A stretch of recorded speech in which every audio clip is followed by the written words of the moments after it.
পড়তে বসছো তো ঠিক মতো?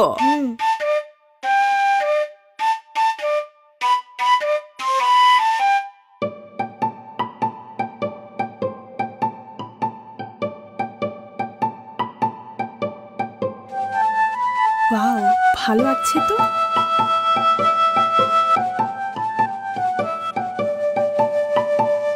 এই তোমার পড়ালেখা?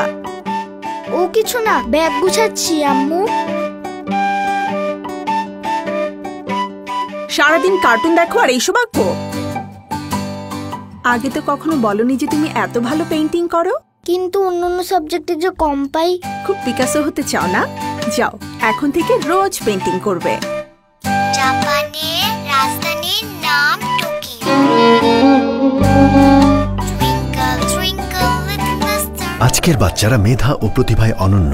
শেয়ার করুন আপনার বাচ্চার যে কোনো ধরনের প্রতিভার ভিডিও www.chopstick.com.bd তে এবং আপনার বাচ্চাও জিতে নিতে পারে চপস্টিক ইনস্ট্যান্ট নুডলসের পক্ষ থেকে মেধা বিকাশের চমৎকার সব উপহার।